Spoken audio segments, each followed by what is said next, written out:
दवाई क्या करता है? बहुत ही सिंपल बात है, समझ के देखिए। आपका ब्लड शुगर ज़्यादा है, डॉक्टर ने बोला दवाई ले लो, मेटफॉर्मिन नहीं लेते थे आप, है ना? तो आपने दवाई खाई और फिर चेक किया कि ब्लड में शुगर नीचे आ गया।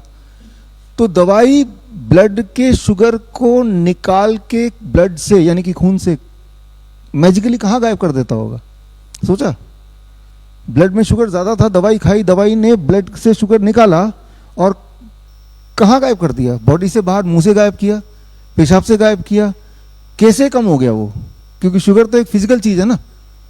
वो क्या करता है, ये दवाइयों की मैकेनिज्म क्या होती है कि ब्लड से शुगर, जब आप दवाई खाते हैं डायबिटीज़ की, ब्लड से शुगर निकालता है और निकाल के आपके जॉइंट के बीच में डाल देता है, पैरों के तलवे में डाल देगा, स्किन के अंदर डाल देगा, आंखों के पीछे डाल देगा, राइट? जहां भी वो डालेगा फिर वही वाला सिम्टम आपको आने लगेंगे। जॉइंट पेन होने लगेगा, बर्निंग सेंसेशन होने लगेगी, है ना, झुर्रियाँ पड़ने लगेंगी। तो आप सिर्फ ग्लूकोमीटर देख के ये सांत्वना तो कर सकते हैं, देखो मेरा नंबर तो वही आ रहा है जो मैं चाहता था। लेकिन आपको ये समझ नहीं आ रहा कि सिर्फ वो ब्लड के शुगर को ट्रांसपोर्ट करके बॉडी के किसी और भाग में छुपा दिया है।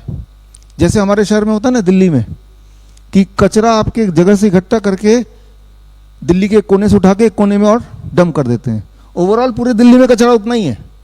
वो दिल्ली की बात करें, नागपुर की बात करें, राइट?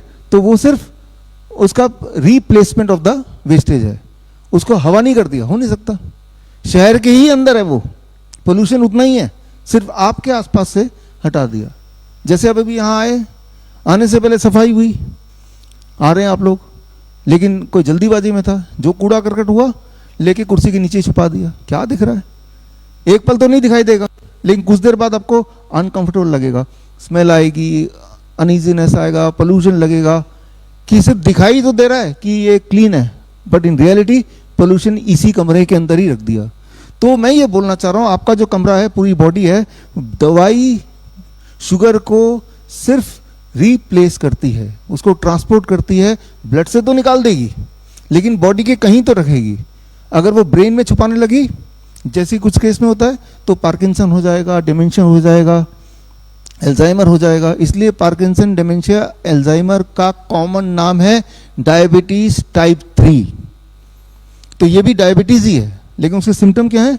पार्किंसन, डिमेंशिया, एल्जाइमर, भूलने की या ट्रिमर की, है ना। तो ये समझना पड़ेगा कि दवाई से सिर्फ आपकी सांत्वना तो हो सकती है कि देखो जी नंबर वही आ रहा है जो डॉक्टर ने बताया था, लेकिन हमारा गोल किसी नंबर को अचीव करना नहीं है, हमारा गोल है हेल्थ को अचीव करना। बड़ी से बड़ी बीमारी का आसान से आसान इलाज घर बैठे ही हो सकता है। अधिक जानकारी के लिए कांटेक्ट करें nearest doctor BRC clinic @ home।